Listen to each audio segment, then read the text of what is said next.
रहमान रहीम। हम chapter number 17 coordination and control पढ़ रहे थे। और इस चैप्टर में हमने थायराइड भी कंप्लीट कर लिया। अब थायराइड का एक छोटा भाई, बल्कि थायराइड के चार छोटे भाई होते हैं जिनको हम पैराथायराइड कहते हैं। पैरा वर्ड जहाँ पर भी आए तो पैरा का मतलब यही होता है कि साथ। साथ मतलब अगर कोई हो तो उसके लिए हम पैरा यूज करते हैं, पैरा वर्ड।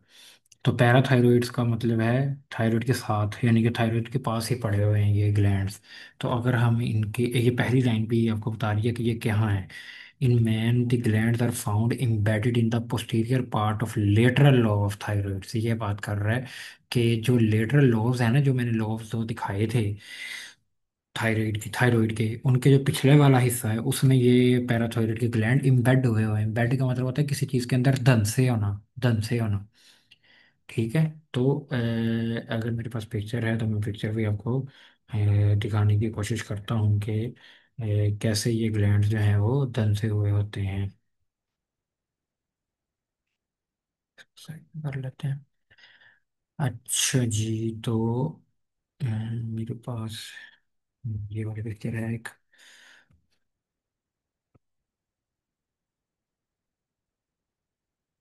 ये पिक्चर आपके सामने आ चुकी होगी, ये मैंने स्क्रीनशॉट लिया था। ये ग्लैंड आपको, ये थायराइड ग्लैंड नज़र आ रहा है, ठीक है, गले में। बाकी हर चीज़ ख़त्म करती है इस पिक्चर में से। हमने सिर्फ और सिर्फ थायराइड ग्लैंड और पैराथायराइड ग्लैंड दिखाए हैं। देखो, ये थायराइड ग्लैंड है, यहाँ से आपको वाज़ह तौर पर नज़र आ रहा है कि कैसे थायराइड ग्लैंड के दो लोब हैं। एक ये वाला लोब है, मैं भी करता हूँ। एक ये वाला लोब है, एक ये वाला लोब है, और एक ये वाला लोब ऐसा ही है। और ये दोनों इस्थमस से एक दूसरे से जुड़े हुए हैं। ये दरमियान वाला हिस्सा सारा इस्थमस है। ठीक है।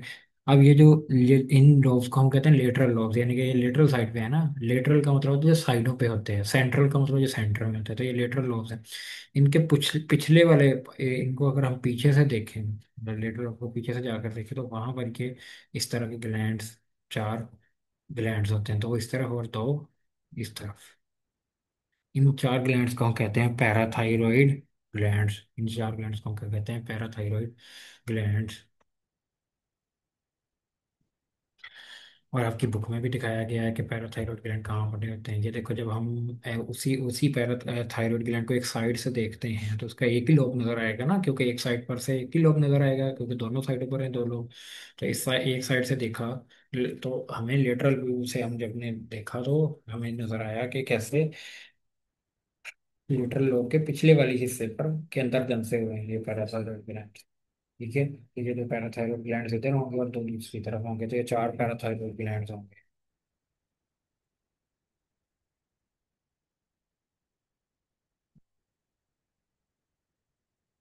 और पैराथायरॉयड ग्लैंड का काम क्या है? पैराथायरॉयड ग्लैंड बेसिकली सिर्फ एक ही हार्मोन प्रोड्यूस करते हैं, और उस हार्मोन को कहते हैं parathyroid hormone. Simple, parathyroid gland में से जो पैरा हार्मोन प्रोड्यूस होता है उसको हम कहते हैं पैराथायरॉयड हार्मोन। और उसका दूसरा नाम है, वो है पैराथॉर्मोन। पैराथॉर्मोन। तो सेम ही है, पैराथायरॉयड हार्मोन या पैराथॉर्मोन, सेम ही चीज़ है। अच्छा, अब ये हार्मोन काम क्या करता है बेसिकली? हार्मोन काम ये बेसिकली ये करता है कि मैंने आपको पहले भी ये बताया था कि ब्लड में, ब्लड को, बोन को हम रिप्रेजेंट करते हैं यहाँ पर इस कलर से, ब्लू कलर से, कि ये बोन है। ये क्या है? बोन है। ये बोन है, और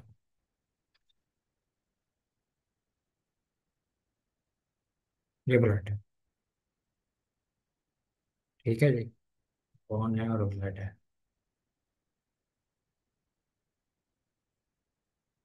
मैंने आपको ये बात बताई थी कि ब्लड में कैल्शियम के लेवल्स को हम बहुत कंट्रोल करके रखते हैं।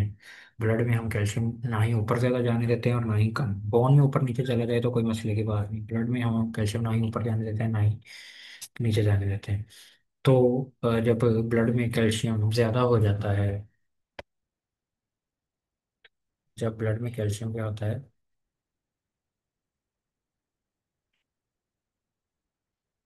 जब ब्लड में कैल्शियम ज़्यादा हो जाता है तो फिर क्या पैदा होता है?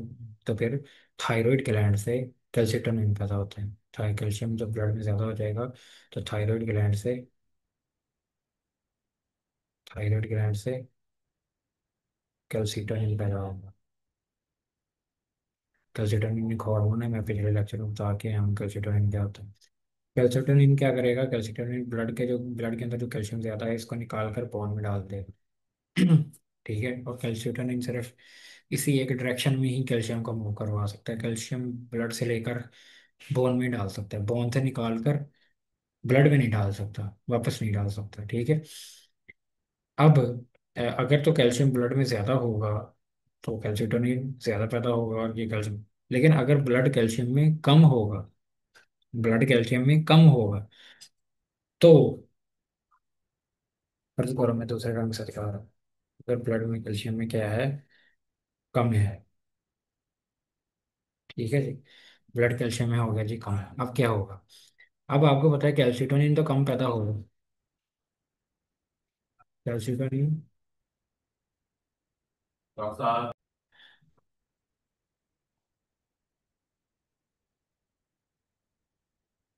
अच्छा जी। तो देखो, अब मैंने बता दिया आपको, इतना बता दिया कि कैल्शियम ब्लड में ज़्यादा होगा तो कैल्सिटोनिन ज़्यादा हो जाएगा, थायराइड से कैल्सिटोनिन ज़्यादा होगा। जब कैल्शियम ज़्यादा होगा तो कैल्शिटोनिन भी ज़्यादा होगा और वो क्या करेगा? कैल्शियम ब्लड से निकाल कर बोन में डाल देगा। ठीक है। अब अगली बात सुनो, अब ब्लड में अगर कैल्शियम कम हो गया, ये मैंने इस कलर से रिप्रेजेंट किया, तो कैल्शिटोनिन तो कम हो गई। लेकिन कैल्शिटोनिन के कम होने से इतना ज़्यादा फायदा नहीं है। एक फायदा ये है कि ब्लड से कैल्शियम अब बोन में जाना बंद हो जाएगा, यहाँ से रुक जाएगा मैंने। ठीक है। कैल्शियम ब्लड, लेकिन ब्लड में कैल्शियम कम है तो ब्लड में कैल्शियम पूरा कैसे होगा?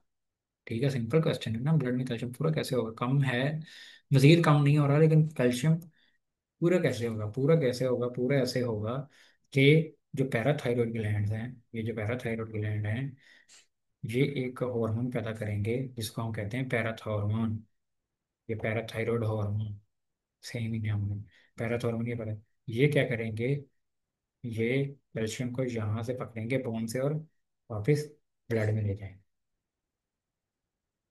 ठीक है जी। मैंने कैल्शियम लिखा। ठीक है। तो पैराथायरॉयड हार्मोन क्या करेंगे? बोन से निकाल कर बोन से निकाल कर कैल्शियम ब्लड में ले जाएंगे। अब अगली बात, वो मज़े सिंपल ही बात है। अगर देखो पैराथायरॉयड हार्मोन बहुत ज़्यादा पैदा होना शुरू हो गया, फर्ज करो पैराथायरॉयड जो ग्लैंड है इसके अंदर ट्यूमर बन गया, और ट्यूमर की वजह से पैराथायरॉयड हार्मोन बहुत ज़्यादा बनना शुरू हुआ। ठीक है। तो बोन से कैल्शियम बहुत ज़्यादा ब्लड में आना शुरू हो जाए। उससे एक मसला तो ये होगा कि ब्लड में कैल्शियम बहुत ज़्यादा है।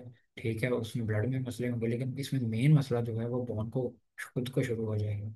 और वो बोन को क्या मसला होगा? बोन्स कमज़ोर हो जाएंगे, रिकट्स हो जाएगा, या रिकट कह सकते हैं, या यानी कि बोन कमज़ोर हो जाएंगे, इस कंडीशन को हम रिकट भी कह सकते हैं। दूसरे नंबर पर अगर पैराथायरॉयड हार्मोन बहुत कम होगा तो अगर कम होने की वजह से बोन से पूरा कैल्शियम ब्लड में आएगा नहीं। ठीक है, तो कैल्शियम की ब्लड में कमी हो जाएगी। ठीक है। तो कैल्शियम की जब ब्लड में कमी होगी तो फिर टेटनी हो जाएगी। ठीक है, फिर टेटनी भी हो सकती है। टेटनी को होगी अगर अगर पैराथायरॉयड हार्मोन कम होगा तो फिर टेटनी हो जाएगी। टेटनी आपको पता है ना, कैल्शियम जब ब्लड में कम होता है तो उससे टेटनी हो सकती है। टेटनी मस्कुलर स्पैज्म होता है, या मैं आपको पढ़ा के आया हूँ पिछले। ठीक है, मैं दोबारा एक्सप्लेन नहीं कर रहा उसको। तो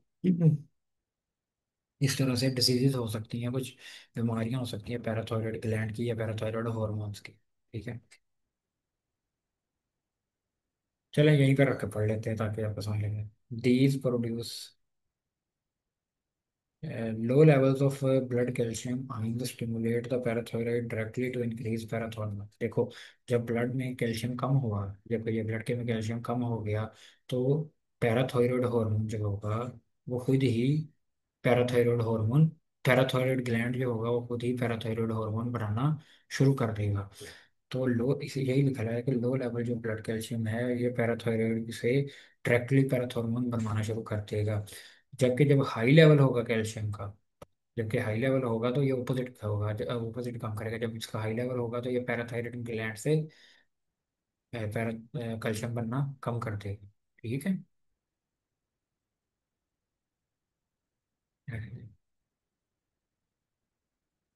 अच्छा, ओपन करके फिर वो, ठीक है।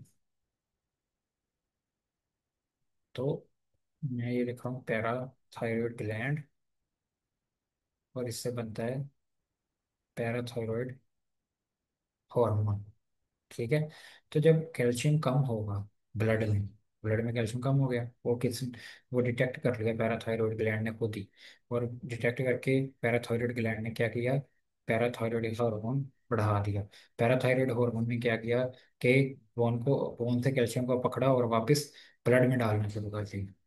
ठीक है। अब जब कैल्शियम का लेवल बढ़ जाएगा, कैल्शियम तो पैराथायरॉयड और ग्लैंड जो है वो खुद ही इसको डिटेक्ट कर लेगा कि कैल्शियम पूरा हो गया, तो फिर ये पैराथायरॉयड ग्लैंड को कम कर देगा, पूर्ण नॉर्मल लेवल पर लेगा। ठीक हो गया। Under activity causes a drop in blood calcium. ये वो बात कर रहा है कि अगर पैराथायरॉयड ग्लैंड कम काम करे, अंडर एक्टिव करे, अंडर एक्टिविटी करे, यानी कि कम काम करे, तो इसकी वजह से पैराथायरॉयड हार्मोन कम होगा। और पैराथायरॉयड हार्मोन अगर कम होगा तो बोन से कैल्शियम ब्लड में कम आएगा और ब्लड का कैल्शियम कम हो जाएगा। ठीक है।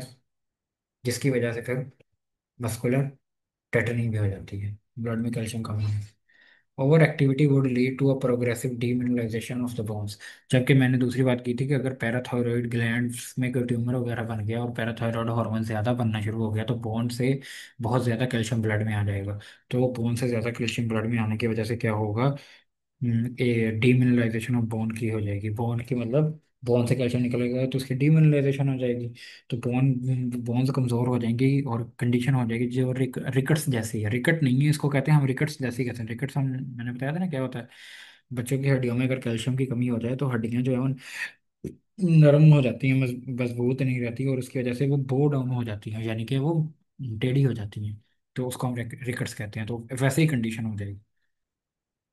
एक तो ये भी मसला होगा कि बोन से जब कैल्शियम में ब्लड आया तो बोन्स कमजोर हो जाएंगी। दूसरा, ये जो कैल्शियम ब्लड में आ रहा है ये क्या करेगा, आपके ख्याल में ये क्या करेगा। ये कैल्शियम जब ब्लड में जा रहा है तो ब्लड तो हर जगह जा रहा है ना जिस्म में, तो जब ये ब्लड किडनीज में जाएगा, यानी कि गुर्दों में जाएगा, तो वहां जाकर ये किडनीज के अंदर, किडनी से यूरिन में जाएगा, और यूरिन के अंदर क्या करेगा, ये कैल्शियम यूरिन में जो कि बहुत ज़्यादा जब कैल्शियम इकट्ठा होगा तो कुछ कैल्शियम के स्टोन बन जाएंगे, पत्थर बन जाएंगे। ठीक है। तो किडनी स्टोन्स भी बनाता है ये। ठीक है। ये लिखा हुआ, मैसिव किडनी स्टोन्स, बहुत बड़े बड़े किडनी स्टोन्स बनाता है ये, अगर ये पैराथायरॉइड ज़्यादा हो जाए, क्योंकि कैल्शियम के बड़े बड़े स्टोन्स बनते हैं। और ये दोनों कंडीशन ही फेटल हो सकती हैं, यानी कि टेटनी भी फैटल हो सकती है और रिकट्स भी फैटल हो सकता है, या किडनी स्टोन्स भी फैटल हो सकते हैं, बंदा मर सकता है इनसे। चलेगी। पैराथायरॉयड की तो बात यहीं तक कंप्लीट होगी। एक बात की तो अब तक आपको समझ आ गई होगी, जो पैराथायरॉयड ग्लैंड और कैल्सिटोन, पैराथायरॉयड हार्मोन और कैल्सिटोनिन हार्मोन है, ये बिल्कुल एक दूसरे के ऑपोजिट काम करते हैं। तो इसको आसान याद करने का आसान तरीका ये है कि एक को याद कर लो, पैराथायरॉयड के काम को याद कर लो, और कैल्सिटोनिन के काम को उसके ऑपोजिट समझ लो, कि जो भी पैराथायरॉयड कर रहा है ऑपोजिट कर रहा है। पैराथायरॉयड जो है वो बोन से ब्लड में डालेगा, ठीक है, कैल्शियम को। ये याद करना थोड़ा सा डिफिकल्ट है, ये मुझे भी याद करना मुश्किल लगा था, लेकिन अब तो पक्का ही हो गया। लेकिन पैराथायरॉयड बोन से ब्लड में डालेगा, तो कैल्शियम क्या करेगा, ब्लड से बोन में डालेगा कैल्शियम को। ठीक है। एक का याद कर लो, दूसरे का खुद ही याद हो जाएगा। अगला आ गया जी वो ग्लैंड जिसके बारे में दुनिया रो रही है, पूरी दुनिया रो रही है इसके बारे में, और सारी दुनिया को इसकी टेंशन पड़ी हुई है, क्योंकि इसकी वजह से एक बीमारी होती है जो कि इस वक्त दुनिया में सबसे ज़्यादा तेज़ी से बढ़ने वाली बीमारी है, जिसको हम डायबिटीज़ मेलाइटस कहते हैं, शुगर की बीमारी। ठीक है। वो इसी ग्लैंड की खराबी की वजह से होती है, और इस ग्लैंड को हम कहते हैं पेंक्रियास।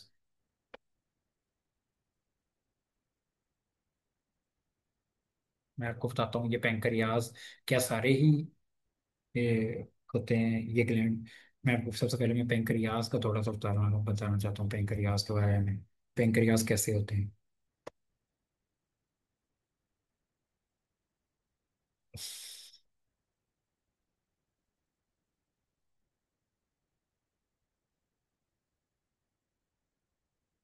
आपके सामने एक पिक्चर आ गई होगी जिसमें हमें क्या क्या नजर आ रहा है आपको।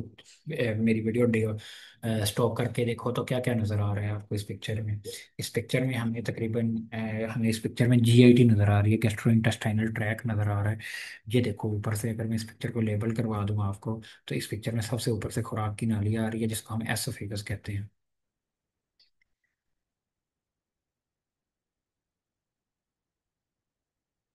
ठीक है जी। और खुराक की नाली ये जो खून जिगर के पिछले पीछे पिछली साइड से गुजर कर, यानी जिगर के अंदर से नहीं गुजरती, पीछे होती है जिगर के पीछे से गुजर कर ये स्टमक आ गया। स्टमक को उसने लेबल किया हुआ है, इसलिए मैं नहीं लेबल करूंगा, ये सारा स्टमक। स्टमक आगे जाकर ये स्टमक है, स्टमक आगे जाकर ये ड्यूडेनम में जा रहा है। ठीक है। ये आप फर्स्ट ईयर बायो में चैप्टर नंबर 12 में पढ़ के आए हुए हैं ये सारा कुछ। ठीक है। इनके अगली साइड पर, इनके फ्रंट वाली साइड पर ये जिगर पड़ा हुआ है। ठीक है। ये चीज चार, ये होगी चार चीजें अवेलेबल। अब मैदे के पिछली साइड पर ये एक पीले रंग का स्ट्रक्चर पड़ा हुआ है। इसका कलर चेंज करता हूँ। ये नीला, ठीक है। ये स्ट्रक्चर पड़ा हुआ है एक। ये असल में मैदे के पीछे पड़ा हुआ है। उसने ना हमें मैदा जो है वो ट्रांसपेरेंट करके इसको अंदर से दिखा दिया। सामने से पिक्चर तो ली, अगर हम आमतौर पर बंदे में देखें तो ये हमें नजर नहीं आता इस तरह, ये पेंक्रियाज नजर नहीं आता क्योंकि इसके सामने मैदा पड़ा होता है, स्टमक पड़ा होता है।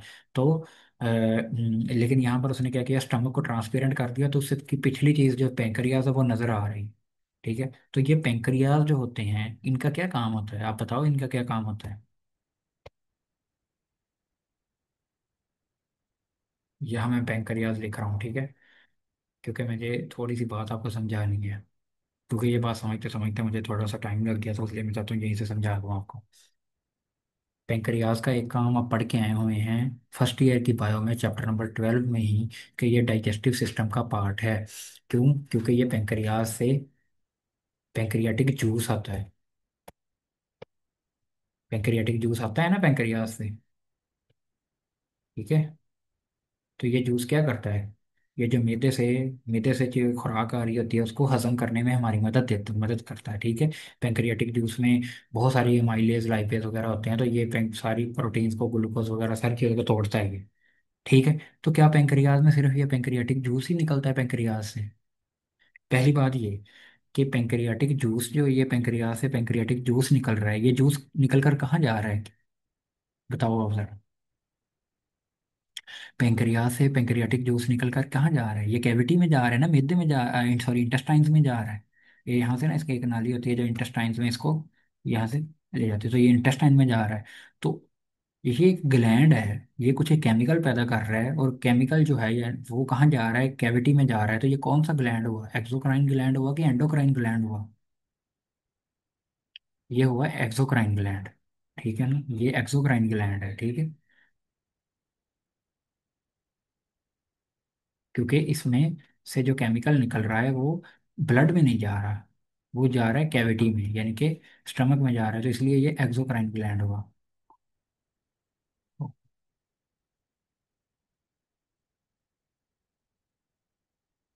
ऐसा ही हुआ। लेकिन क्या पेंक्रियाज में सिर्फ यही हिस्सा होता है जो कि लेकिन कि जो कि पेंक्रियाटिक जूस बनाता है और इंटेस्टाइन्स में फेंकता है, जिसकी वजह से खुराक खुराक जो हजम होती है? तो क्या पेंक्रियाज सिर्फ एक्सोक्राइन ग्लैंड होते हैं? पेंक्रियाज बेसिकली सिर्फ एक्सोक्राइन ग्लैंड नहीं होते। पेंक्रियाज में एक और पार्ट भी होता है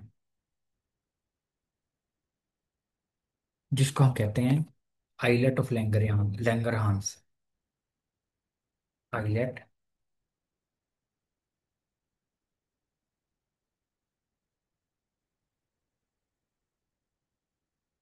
ऑफ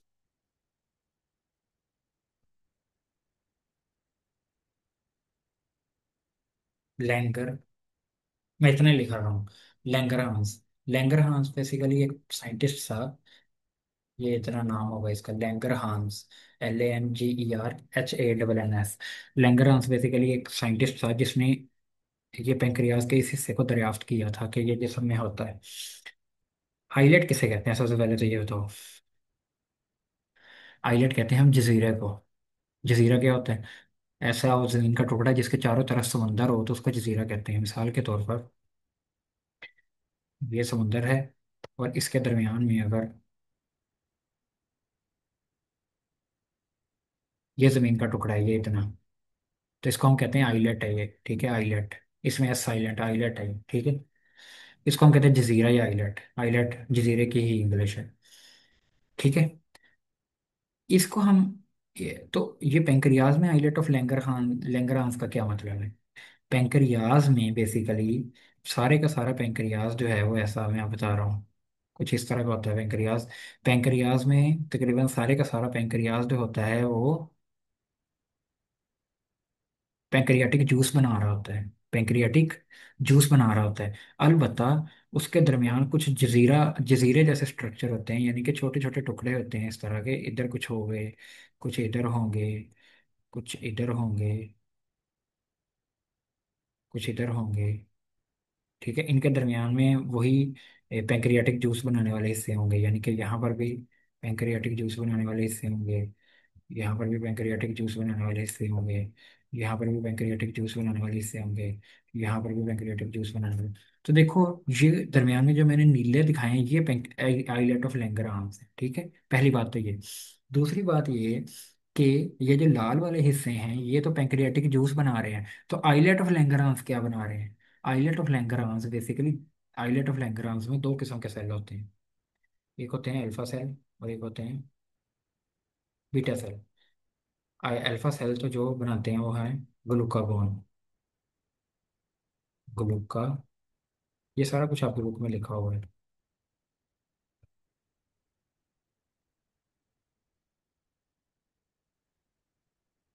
और बीटा सेल क्या बनाते हैं? इंसुलिन, ठीक है। यही इंसुलिन है, यही इंसुलिन है, यही बीटा सेल हैं। जब वो खराब होते हैं तो बॉडी में इंसुलिन नहीं बनती और बंदे को होती है डायबिटीज mellitus। और उसकी वजह से क्या होता है, बंदे को बाहर से इंसुलिन लेनी पड़ती है, वो टीके लगाता रहता है इंसुलिन के, ठीक है, जैसे कि आपकी मदर है। तो ये है सारी कहानी। इसमें एक और बात, बस आखिरी बात है इस डायग्राम से, आपको समझ लग गई होगी इसकी।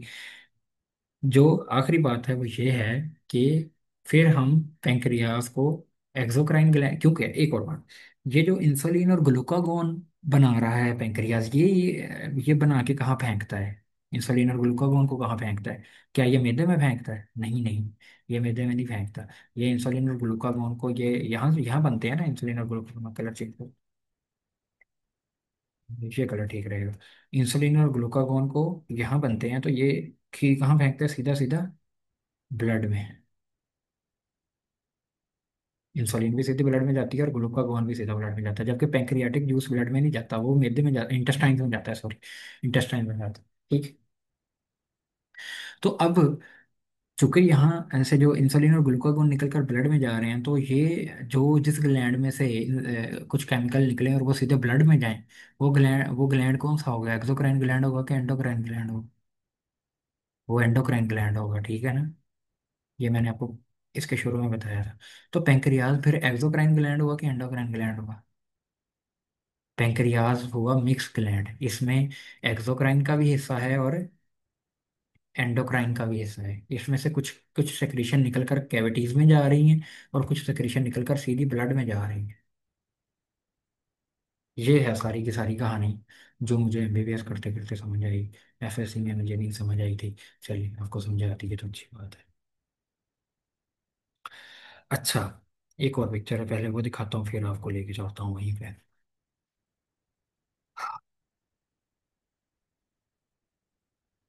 हम्म, हाँ, ये वाली पिक्चर है। नहीं। और ये पेशेंट कह रहे हैं जो आज चपली कबाब बना रहे हैं, हम्म, ये बनाते हैं बहुत छोटा और पतला चपली कबाब। अच्छा। पतला सा बनाते हैं, जो चपली कबाब होता है रियल बड़ा। तो यानी छोटे छोटे पतले पतले। अच्छा, तो मैंने आपसे बात की थी। ठहरें, मैं कोई एक पिक्चर दिखाता हूँ, ये वाली पिक्चर।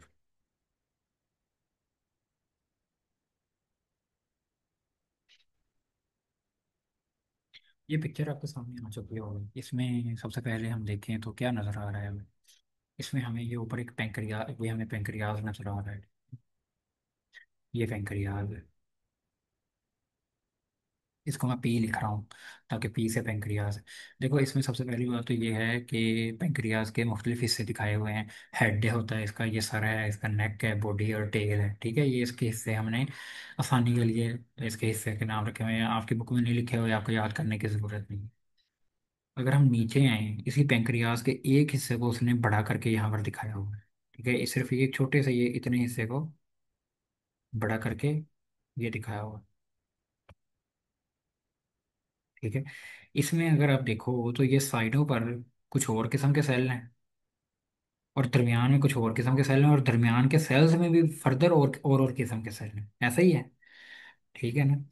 ये जो साइडों के सेल हैं, ये तो वही सेल हैं बेसिकली पेंक्रियाज के, जो कि जूस बनाते हैं, पेंक्रियाटिक जूस बनाते हैं। तो ये तो एक्सोक्राइन सेल हो गए ना, क्योंकि ये जूस बना के इंटेस्टाइन्स में भेज देंगे, तो ये एक्सोक्राइन हो गए। एक्सोक्राइन सेल हो गए ये साइडों वाले। ठीक है जी।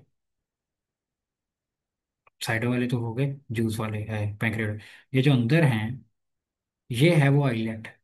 आइलेट जजीरा, ये आपको नजर आ रहा है, साइडों पर समुंदर दिखाया हुआ है एक हिसाब का, और दरमियान में एक जजीरा दिखाया हुआ है, ये नीले रंग का। ठीक है, इसलिए इसको आइलेट कहते हैं।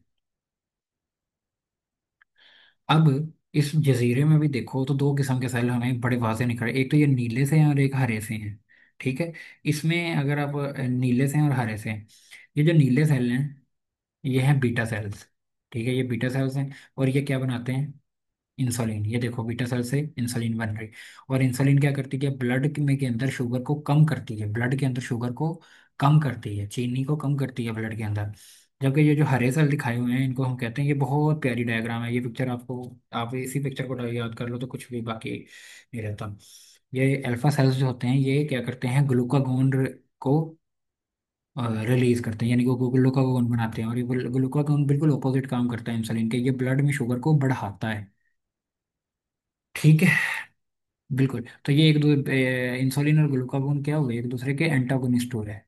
ठीक है, ये एक दूसरे के एंटागोनिस्ट है, एक दूसरे के, ये अगर हीरो है तो ये विलन है, ये हीरो है तो ये विलन है, एक दूसरे के एंटागोनिस्ट है। तीसरी बात है, आपको यहाँ पर ये कुछ लाल और कुछ नीली और भी चीज़ें नज़र आ रही हैं। ठीक है, ये असल में लाल है एक आर्टरी। आर्टरी आर्टरी होती है ना, जो ब्लड से दिल से ब्लड लेके आती है। और ये नीली जो है ये है वेन।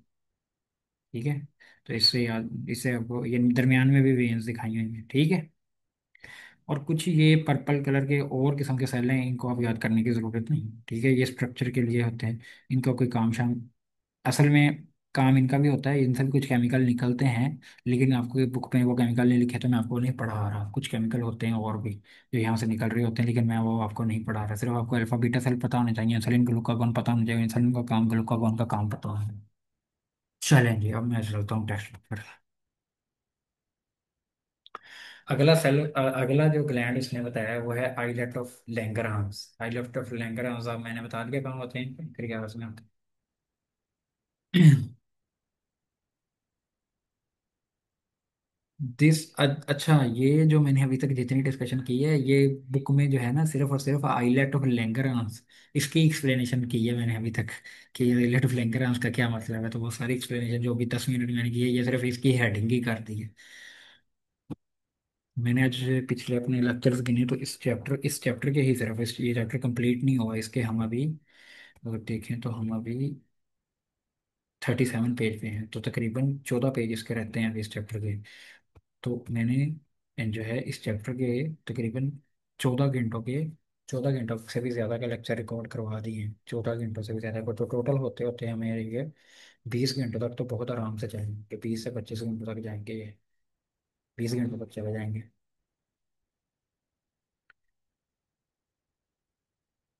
अच्छा,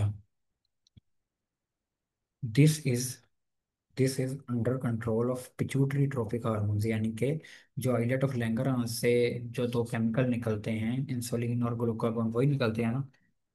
तो ये पिट्यूटरी के हार्मोन्स के अंडर इन्फ्लुएंस होते हैं। और तीसरी चीज इनको कंट्रोल करती है लेवल ऑफ ब्लड ग्लूकोज। ठीक है, लेवल ऑफ ब्लड ग्लूकोज, मैं पहले ब्लड ग्लूकोज पे आता हूँ, फिर मैं आपको, क्योंकि ब्लड ग्लूकोज को समझना जरा इजी है। अगर तो ब्लड ग्लूकोज जो है, बी से ब्लड और जी से ग्लूकोज, ब्लड के अंदर जो ग्लूकोज है ये ज्यादा होगी, ब्लड के अंदर चीनी ज्यादा हो गई, ठीक है, तो बीटा सेल एक्टिवेट हो जाएंगे।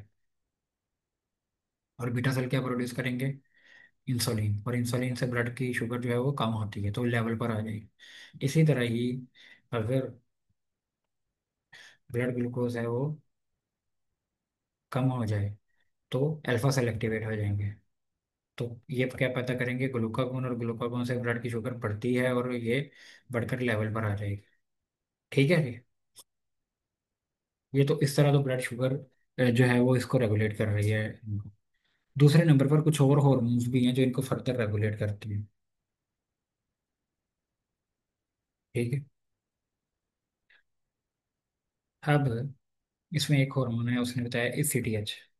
एसीटीएच कहाँ से बनता है बेसिकली, पता है आपको? पता होना चाहिए, जोटरी पढ़ा दिया है आपको। एसीटीएच कहाँ से बनता है? पिट्यूटरी ग्लैंड से बनता है एसीटीएच। कब बनता है? जब हाइपोथैलेमस से सीआरएचएस पे आता है, तो फिर वहां से पिट्यूटरी से एसीटीएच बनता है। एसीटीएच आगे जाता है एड्रीनल ग्लैंड पे। इसको हम मजीद भी पढ़ेंगे, अगला टॉपिक हमारा यही है, एड्रीनल। मैं वहां भी ये बात रिवाइज करवा दूंगा, चलो। एड्रीनल ग्लैंड, एसीटीएच एड्रीनल के पास जाता है, ठीक है। और एड्रीनल ग्लैंड से क्या बनता है? कोर्टिसोल।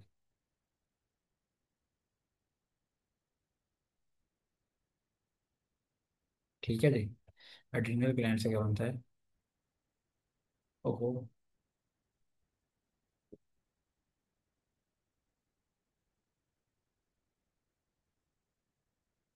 एड्रीनल ग्लैंड से बनता है जी कोर्टिसोल। कोर्टिसोल बेसिकली क्या करता है? कोर्टिसोल का वही काम है जो ग्लूकागोन का काम है। सेम काम है इनका, ग्लूकागोन का और कोर्टिसोल का। कोर्टिसोल ब्लड ग्लूकोज को बढ़ाएगा।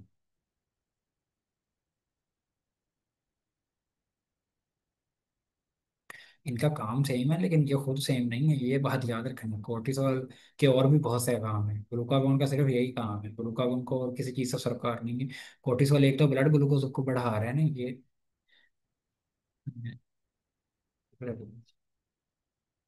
ब्लड ग्लूकोज को बढ़ा रहा है, ठीक है। तो कोर्टिसोल इस तरह से ब्लड ग्लूकोज को बढ़ा रहा है। कोर्टिसोल और ग्लूकागोन का यहाँ पर काम एक ही लग रहा है कि ये भी ब्लड ग्लूकोज को बढ़ा रहा है ग्लूकागोन, और कोर्टिसोल भी ब्लड ग्लूकोज को बढ़ा रहा है। सिंपल बात है। अब जब ब्लड ग्लूकोज बढ़ेगी तो फिर क्या होगा, आपके ख्याल में क्या होगा? जब ब्लड ग्लूकोज बढ़ेगी तो उसके उसके रिस्पॉन्स में ये बीटा सेल एक्टिवेट हो जाएंगे। क्योंकि मैंने बताया था कि जब ब्लड ग्लूकोज बढ़ती है तो बीटा सेल एक्टिवेट हो जाता है, और जब बीटा सेल एक्टिवेट होंगे तो इनसे इंसुलिन बनेंगे, और जब इंसुलिन बनेगी तो फिर ब्लड शुगर कम होगी। ठीक है। तो एसीटीएच इनडायरेक्टली, इनडायरेक्टली इंसुलिन को बढ़ा रहा है। ये देखो इस तरीके से बढ़ा रहा है, लेकिन इन इसीलिए कहते हैं इसको इनडायरेक्टली बढ़ा रहा है। यानी कि इधर से होकर बढ़ा रहा है, इधर से इतना लंबा रास्ता काट कर, लेकिन बढ़ा ये इंसुलिन पर रहा है। तो इसलिए कहते हैं कि एसीटीएच भी इंसुलिन को कंट्रोल करता है। लगी समझ? ठीक है जी। अब एक और हार्मोन भी उसने जिक्र किया है, वो मैं कहाँ बनाऊँ, वो इधर बनाऊँ तुम, चलिए इसको इधर बनाएंगे, तुम इधर बनाओ तुम। एक हार्मोन इसने बताया somatotrophin hormone, STH. Somatotrophin hormone basically growth hormone का ही दूसरा नाम है, मैं 15 दफा बता चुका हूँ। और ये ग्रोथ हार्मोन जो है, सोमेटोट्रोफिन हार्मोन है, ये भी पिट्यूटरी से ही निकलता है। पिट्यूटरी को याद करना बहुत जरूरी है, पिट्यूटरी पर इसीलिए इतना टाइम लगाया था। पिट्यूटरी से ही ये हार्मोन भी निकलता है, सोमेटोट्रोफिन हार्मोन, ग्रोथ हार्मोन। तो जब ये पिट्यूटरी से निकलेगा सोमेटोट्रोफिन या ग्रोथ हार्मोन, ये क्या करता है बेसिकली? ग्रोथ हार्मोन भी, ग्रोथ हार्मोन क्या करता है? ग्रोथ हार्मोन भी ब्लड में ग्लूकोज को, ब्लड ग्लूकोज को बढ़ा देता है। और ब्लड ग्लूकोज को बढ़ाकर ये भी सेम तरीके से इंसुलिन को बढ़ा रहा है, क्योंकि जैसे ही ब्लड ग्लूकोज बढ़ेगी तो बीटा सेल भी एक्टिवेट होंगे जिससे इंसुलिन बढ़ जाएगी। ठीक है। ठीक है जी। चले। अब मैं चलता हूँ text. This is under control of pituitary trophic hormone, STH, यानी कि सोमेटोट्रोफिक हार्मोन, जो मैंने स्क्रीन के राइट साइड पर जिसका मैकेनिज्म समझाया अभी 2 मिनट पहले, और एसीटीएच जिसका मैंने स्क्रीन के लेफ्ट साइड पर मैकेनिज्म समझाया, इनके कंट्रोल में होता है। कैसे कंट्रोल में होता है वो बताया। और ये, और यानी यानी ये इससे मुराद है आइलेट ऑफ लैंगरहांस, यानी कि अल्फा और बीटा सेल्स, ये ब्लड ग्लूकोज को भी रिस्पॉन्स करते हैं, ठीक है। अब आइलेट आइलेट की वो पूरा स्ट्रक्चर बताएगा जो मैं आपको पहले ही समझा चुका हूँ। The islet contain large number of beta cells, ये पी सेल्स लिखा हुआ है, असल में ये बीटा सेल्स है। The islet contain large number of beta cells, islet में ज्यादा मिकदार में बीटा सेल होते हैं जिनका काम क्या होता है, इंसुलिन की प्रोडक्शन, ठीक है। बीटा सेल क्या करते हैं, इंसुलिन बनाते हैं। जबकि जो थोड़ी मिकदार में कुछ सेल होते हैं उनको हम कहते हैं अल्फा सेल। उनका नाम नहीं यहाँ पर लिखा हुआ है कि उनको सेल को अल्फा सेल्स कहते हैं, लेकिन मैं आपको बता रहा हूँ कि उनका नाम अल्फा सेल्स होता है, और वो ग्लूकागोन बनाते हैं, ठीक है। यहाँ से भी हमें अगर देखो तो बीटा सेल से ज्यादा है। यहाँ भी अगर आप देखो तो ये नीले वाले सेल्स अल्फा सेल्स हैं, सॉरी, नीले वाले सेल्स बीटा सेल्स हैं ना, तो बीटा सेल्स ज्यादा हैं ये यहाँ पर, और अल्फा सेल्स थोड़े ही हैं। अल्फा सेल्स ये हरे भरे हैं, तो अल्फा सेल्स सिर्फ 5 है, 1 2 3 4 5। 5 है अल्फा सेल्स, और बीटा सेल्स बहुत ज्यादा है, ठीक है, आप गिन भी सकते हो। तो बीटा सेल्स ज्यादा होते हैं और ये इंसुलिन बनाते हैं, अल्फा सेल्स कम होते हैं, ग्लूकागोन बनाते हैं। मैं आपको इस चैप्टर के मजीद मतलब कुछ आगे लेक्चर्स में जाकर इसकी रीज़न भी बताऊंगा कि क्यों अल्फा सेल्स जो है वो कम होते हैं और क्यों बीटा सेल्स ज़्यादा होते हैं। ये आपको कोई नहीं बताएगा, मैं ये तो लिख के देता हूँ कि ये नहीं बता सकता कोई कि क्यों। सॉरी, चैट जीपीटी के वो बता देगा, खैर। वो तो आजकल सब कुछ बता देता है। अच्छा, this small number of cells secrete glucagon, तो छोटे जो थोड़ी मिकदार में सेल्स होते हैं वो ग्लूकागोन बनाते हैं। इन जनरल, यानी कि आमतौर पर इंसुलिन क्या करती है, इंसुलिन ब्लड की ग्लूकोज को कम करती है। डिप्रेस का मतलब होता है कम करना, सप्रेस का भी मतलब यही करता है, कम करना।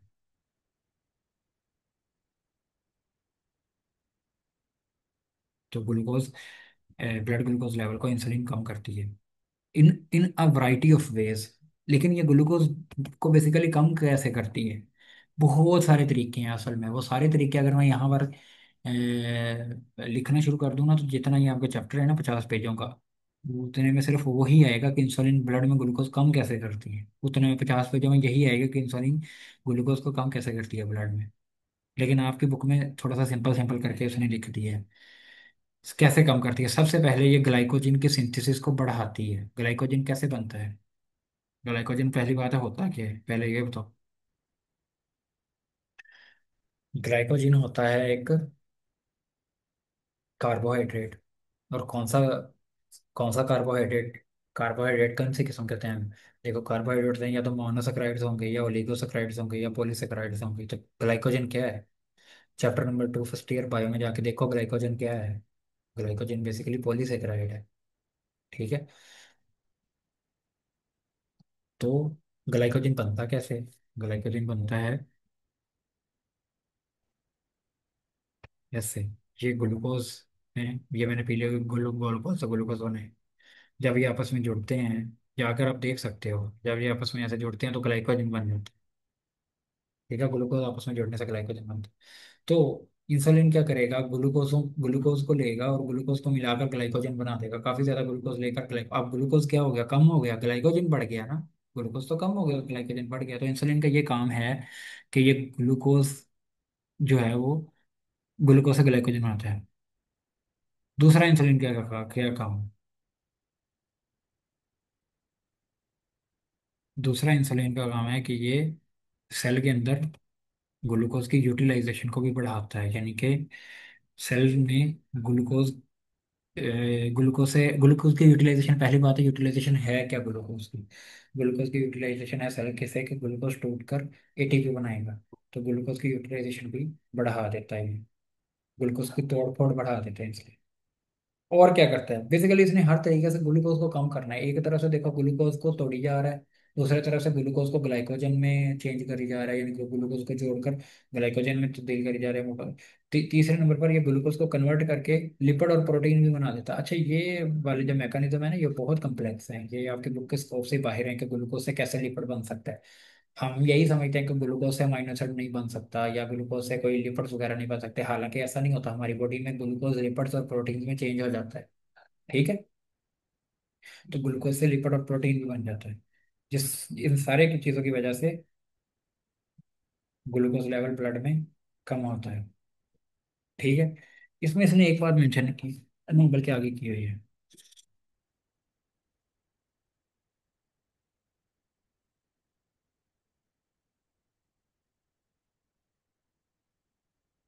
अच्छा, आगे एक काम भी लिखा हुआ है उसने, वो भी मैं बताता हूँ। ये तो वो सारे काम हैं जो इंसुलिन कर रहा है, मतलब ज्यादा कर रहा है, ज्यादा चीजों को बढ़ा रहा है। ग्लूकोज को तोड़ ज्यादा रहा है, ग्लूकोज को ज्यादा सारे ग्लूकोज को मिलाकर ग्लाइकोजन बना रहा है, ग्लूकोज को लिपिड और प्रोटीन में चेंज कर रहा है। लेकिन जो इंसुलिन है ये कुछ काम स्टॉप भी करता है, थोड़े भी करता है, मतलब थोड़े से मरादा है कि उनको स्लो कर देता है। वो क्या काम है? वो बेसिकली क्या करते हैं, insulin inhibits the hydrolysis of glycogen in liver and muscles. Basically insulin क्या करता है कि ग्लाइकोजन की हाइड्रोलाइसिस को रोकता है। ग्लाइकोजन की हाइड्रोलाइसिस जब होती है ना, तो क्या बनता है? ग्लाइकोजन किन से बना होता है? ग्लाइकोजन किन से बना होता है? ग्लाइकोजन ग्लूकोज से मिलकर बना होता है ना। ये ग्लूकोज है,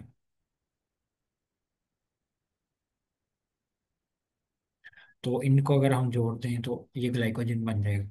और जब ग्लाइकोजन को तोड़ेंगे, यहाँ से मैं तोड़ दिया, यहाँ से तोड़ दिया, तो यहाँ से तोड़ दिया, तो यहाँ से तोड़ दिया, तो निकलेगा क्या? फिर दोबारा ग्लूकोज निकल आएगा। तो ग्लाइकोजन की हाइड्रोलाइसिस से ग्लूकोज निकलता है। ठीक है, तो ये ग्लाइकोजन की हाइड्रोलाइसिस नहीं होने देता। इंसुलिन क्या करता है, ग्लाइकोजन की हाइड्रोलाइसिस नहीं होने देता ताकि ग्लूकोज ना बने, ब्लड में ना निकले। एक बात इसने यहाँ पर मिस कर दी और बच्चे इस बात को कंफ्यूज भी करते हैं। क्या ग्लूकोज सिर्फ क्या ग्लूकोज पूरी जिस्म में क्या इंसुलिन सिर्फ पूरे जिस्म में ग्लूकोज को कम करता है?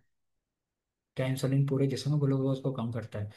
इंसुलिन को कोई सरोकार नहीं है कि पूरे जिस्म में ग्लूकोज कितना है या कितना नहीं है, थोड़ा है ज्यादा, इंसुलिन को कोई सरोकार नहीं। इंसुलिन को एक चीज से सरोकार है कि ब्लड में ग्लूकोज ज्यादा नहीं होना चाहिए। इसीलिए जब ब्लड में ग्लूकोज ज्यादा होता है तो वो उठा के मसल में डाल देते हैं।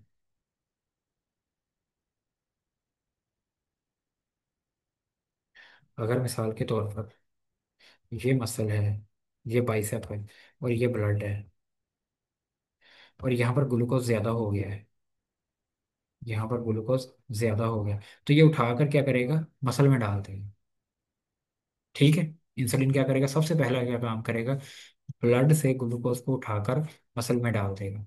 इसकी वजह से क्या होगा? ब्लड में ग्लूकोज की लेवल मेंटेन रहेंगे, क्योंकि ब्लड में ग्लूकोज के लेवल मेंटेन रखने बहुत जरूरी है। ठीक है, नहीं तो वही ब्लड में ग्लूकोज के लेवल मेंटेन रखने क्यों जरूरी है? क्योंकि अगर ब्लड में ग्लूकोज बढ़ जाएगी तो फिर शुगर की सारी अलामत आना शुरू हो जाएंगी। वो मैं आगे बताता हूँ क्या क्या। तो सबसे पहला क्या काम करता है? ब्लड से उठाकर ग्लूकोज मसल में डाल देता है, एक तो ये करता है। दूसरे नंबर पर मसल में क्या करता है? मसल में वही जो ग्लूकोज आई हुई है ना यहाँ से यहाँ, ये जो ग्लूकोज ब्लड से मसल में आई हुई है। अच्छा, मैं लेबल नहीं किया, मैं पहले लेबल कर देता हूँ। ये है ब्लड,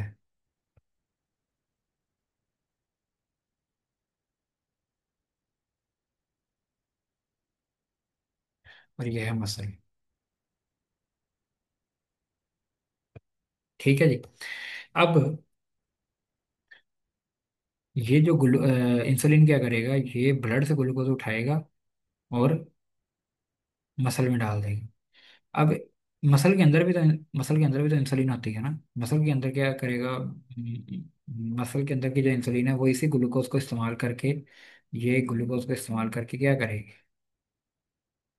मैंने भी बताया इंसुलिन क्या करती है ग्लूकोज को या तो जोड़कर ग्लाइकोजन बना देगी, या फिर एक एक ग्लूकोज को तोड़ना शुरू कर देगी, इस तरह तोड़ कर उससे एनर्जी पैदा करनी शुरू कर देगी। ठीक है, तो इस तरह से इंसुलिन जो है वो ग्लूकोज को कम करती है ब्लड से। पहली बात ये है। तीसरे नंबर पर यह भी कर सकती है कि ये ग्लूकोज को उठाकर अमाइनो एसिड में तब्दील कर दे। ठीक है, अमीनो एसिड से मिलकर फिर प्रोटीन बन जाएंगे। तो कम से कम ब्लड में ग्लूकोज तो कम होगी ना, और फिर ऐसा ऐसा मसल से भी ग्लूकोज कम कर देगी। तो अमीनो एसिड चूंकि प्रोटीन बनाएंगे, और मसल को प्रोटीन की बहुत ज़रूरत होती है, ठीक है, ये आपको पता ही है, मसल सारा बना ही तकरीबन प्रोटीन से होता है। उसके अंदर फाइब्रिल्स तो फाइबर वो सारे प्रोटीन के ही होते हैं, एक्टिन मायोसिन क्या चीज़ होती है, प्रोटीन ही होती है। तो उसको प्रोटीन्स की ज़रूरत होती है, ठीक है। मैंने इसी चीज़ को समझाने के लिए एक पिक्चर भी डाउनलोड करके रखी थी, जिसमें इंसुलिन के वो सारे काम इकट्ठे बता रहे हैं।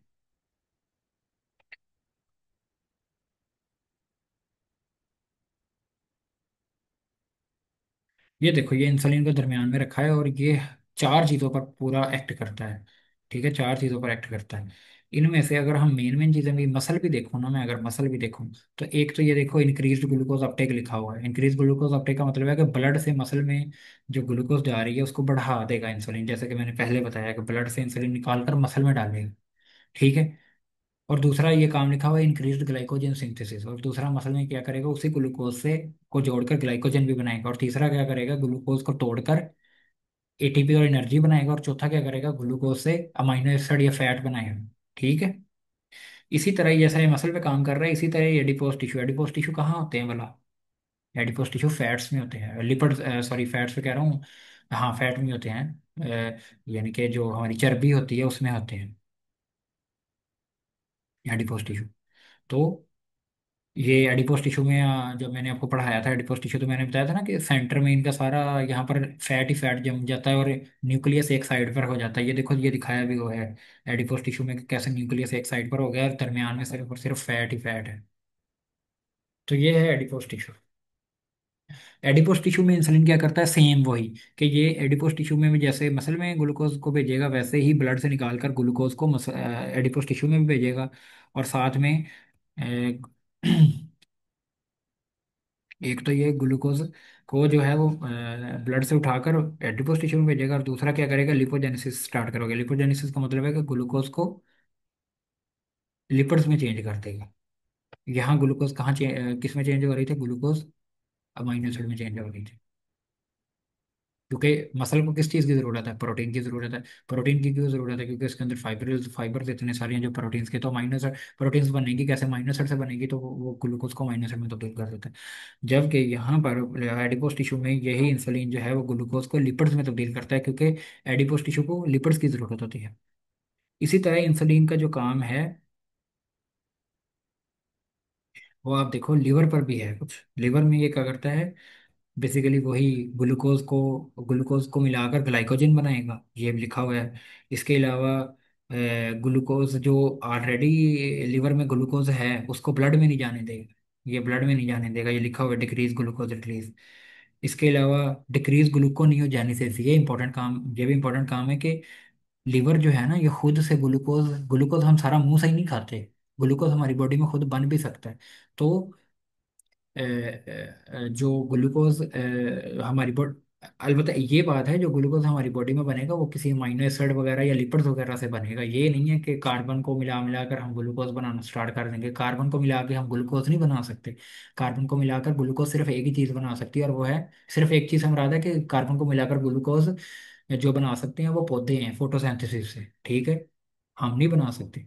लेकिन हम क्या करते हैं, हम जैसे ये ग्लूकोज से लिपिड बना सकते हैं ना, लिपिड से वापस ग्लूकोज भी बना सकते हैं, जैसे ग्लूकोज से अमीनो एसिड, तो अमीनो एसिड से वापस ग्लूकोज भी बना सकते हैं। उस हम प्रोसेस को हम कहते हैं ग्लूकोनियोजेनेसिस, ठीक है। तो ये लिवर में हो रहा होता है ग्लूकोनियोजेनेसिस, ठीक है। तो ये इस प्रोसेस को कम कर देते हैं, लिपिड से ग्लूकोज या फिर अमीनो एसिड से जो ग्लूकोज बनता है, इस प्रोसेस को इंसुलिन रोक देती है, वापस वापसी का रास्ता नहीं रहने देती।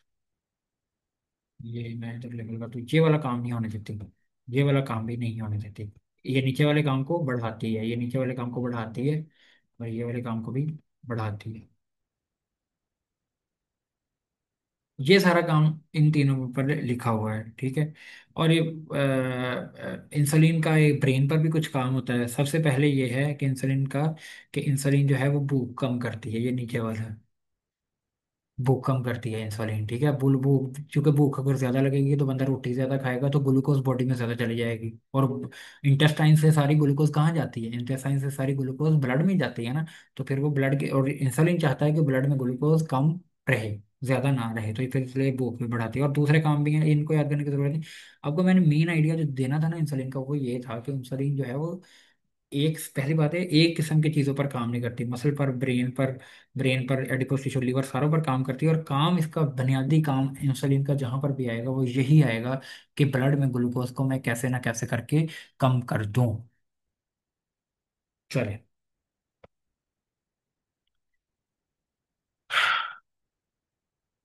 और अगर खुदा ना खास्ता जो दुनिया की सबसे बढ़ती हुई बीमारी है वो हो जाए, यानी कि इंसुलिन बॉडी में कम बनना स्टार्ट हो जाए, ठीक है, फेलियर टू प्रोड्यूस इंसुलिन, तो उसकी वजह से एक बीमारी होती है जिसको हम कहते हैं डायबिटीज मेलाइटस।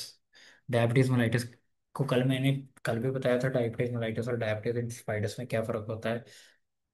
डायबिटीज मेलाइटस में अगर हम वर्ड पर ही देखें, जरा गौर करें इस वर्ड पर, डायबिटीज का मतलब होता है यूरिन ज्यादा आना, उसको हम कहते हैं डायबिटीज। मेलाइटस वर्ड निकला है मेल से, मेल होता है मीठे को कहते हैं, मीठा, ठीक है। डायबिटीज मेलाइटस यानी कि मीठा यूरिन आ रहा है, और यूरिन आ भी ज्यादा मिकदार में रहा है, ठीक है, पहली बात तो ये। अब होता कुछ यूं है कि अगर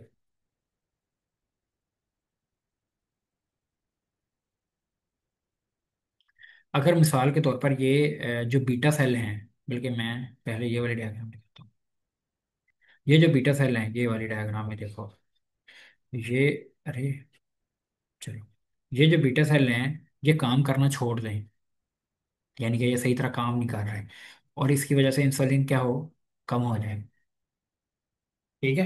ये काम करना छोड़ दे और इंसुलिन क्या हो जाए, कम हो जाए। अब क्या होगा, इंसुलिन के क्या कम कम होने की वजह से, इंसुलिन के कम होने की वजह से ये सारे प्रोसेस नहीं होंगे, ये जो काम इंसुलिन करवा रही है ये नहीं होंगे, सिंपल सी बात है, ये नहीं होंगे। तो इसकी वजह से ओवरऑल इफेक्ट क्या आएगा, आपके ख्याल में क्या ओवरऑल इफेक्ट आएगा।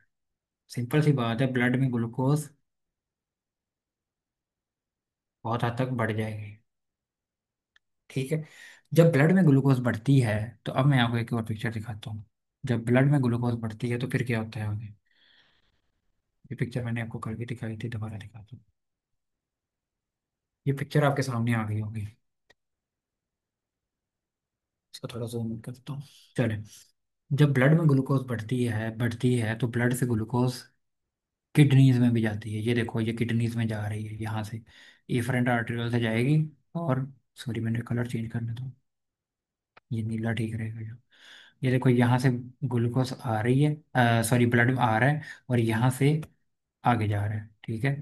तो यहाँ से चूंकि ब्लड में ग्लूकोज ज़्यादा है, तो जब यहाँ पर ग्लूकोज आएगी ज़्यादा, यानी कि नालियों में ज़्यादा आ रही है, तो यहाँ से ग्लूकोज फिल्टर होकर यहाँ चली जाएगी, ठीक है। अब यहाँ पर ज़्यादा ग्लूकोज है आम मिकदार से, ठीक है, यहाँ पर ज़्यादा ग्लूकोज है।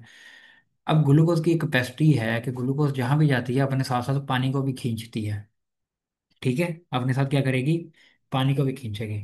तो जब यहाँ पर ग्लूकोज ज्यादा होगी तो ये साथ में इसके ब्लड वेसल्स हैं, तो ब्लड वेसल से पानी को भी खींचेंगी ये। कलर चेंज, काला कलर कर देता हूँ, अच्छा, अरे चलो, तो ये पानी को भी खींचेंगी इस तरह, ठीक है। ब्लड वेसल से पानी भी यहाँ पर आएगा। तो अब ये देखो कि जब ये पानी जो है ये ब्लड ग्लूकोज मुसलसल खींचती रहेगी, ठीक है, पानी को खींचती रहेगी, खींचती रहेगी, खींचती रहेगी, खींचती रहेगी, खींचती रहेगी, ग्लूकोज खींचती रहेगी, पानी को खींचती रहेगी, खींचती रहेगी, और ये पानी यहाँ से पानी को वापस भी नहीं जाने देगी। वो जो एडीएच वाला सिस्टम जहाँ पर एक्ट कर रहा था ना, यहाँ से वो भी प्रॉपरली वापस नहीं जाएगा, वो कुछ ना कुछ तो काम करेगा पानी को वापस भेजने में, लेकिन इतना नहीं करेगा। तो यहाँ पर आकर क्या हुआ है, हमारे पास टोटल एंड रिजल्ट क्या हुआ, पानी एक तो, ग्लूकोज तो ज्यादा थी तो ज्यादा ही रहेगी, एक तो ग्लूकोज ज्यादा थी तो ज्यादा ज्यादा ही रहेगी, और दूसरे नंबर पर वाटर भी बहुत ज्यादा हो जाएगा। तो वाटर ज्यादा होगा तो यूरिन भी ज्यादा ही होगा ना, यूरिन में होता ही ज्यादा पानी है, बहुत पानी होता है यूरिन में, तो यूरिन भी ज्यादा आएगा। तो अब ये तीनों चीजों को मिलाकर क्या हो रहा है बेसिकली, एक ज्यादा मिकदार में पेशाब बन रहा है, यानी कि डायबिटीज हो रही है, और वो पेशाब कैसा बन रहा है, मीठा बन रहा है, ग्लूकोज ज्यादा होने की वजह से मीठा पेशाब बन रहा है। तो इसीलिए हम इस कंडीशन को कहते हैं डायबिटीज मेलाइटस।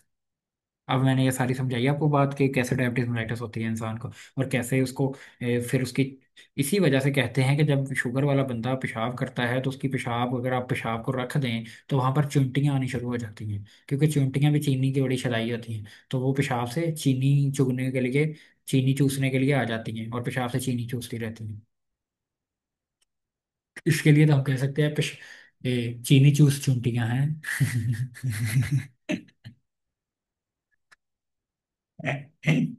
चीनी चूस चुनटियां बन गई। अच्छा जी।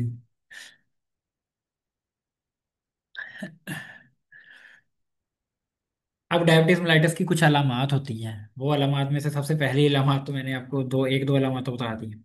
सबसे पहले तो डायबिटीज मेलाइटिस में क्या होता है, इंसुलिन के कम होने की वजह से ब्लड में शुगर कम ज्यादा हो जाती है। ठीक है, ब्लड में शुगर ज्यादा हो जाती है, ये लिखा हुआ है। दूसरे नंबर पर यूरिन में भी शुगर ज्यादा हो जाती है। कैसे होती है, मैंने सारा एक्सप्लेन किया।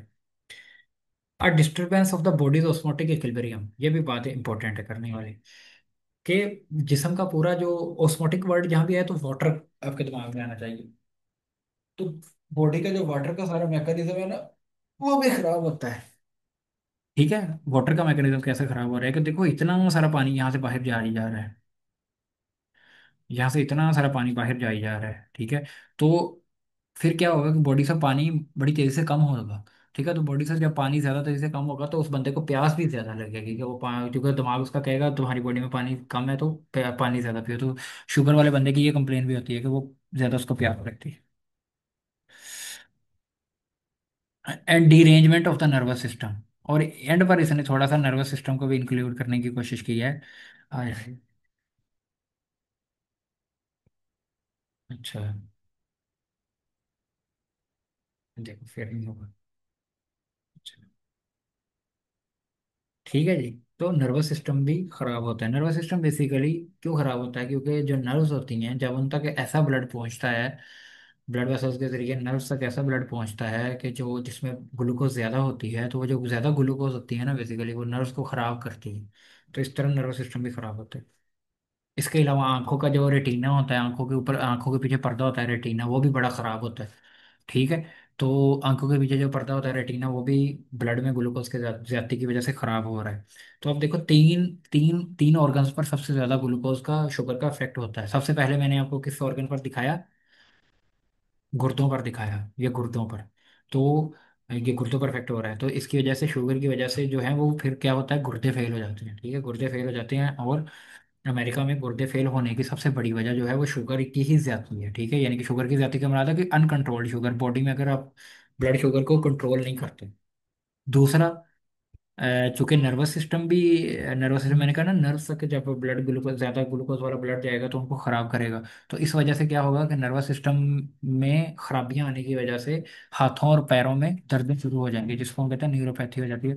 आपने देखा होगा, कंप्लेन कर रहे होते हैं शुगर के मरीज के, हमारे पैरों में दर्द हो रही है बहुत ज्यादा, तलियां बड़ी जल रही हैं जी। शुगर कंट्रोल नहीं करते लेकिन कहते हैं तलियां बहुत जल रही। चलो मर्जी उनके। तो हमें तो पता होता है कि क्यों जल रही हैं तलियां।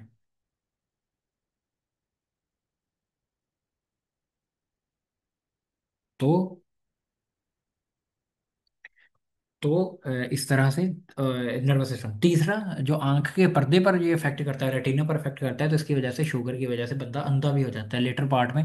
और अंधा ना भी हो, नज़र कमज़ोर होनी शुरू हो जाती है, बहुत ज़्यादा नज़र कमज़ोर होती है उन बंदों की जिनकी शुगर कंटिन्यूसली ज़्यादा रहती है। ठीक है, ब्लड में शुगर ज़्यादा रहती है, इंसुलिन मतलब कम होता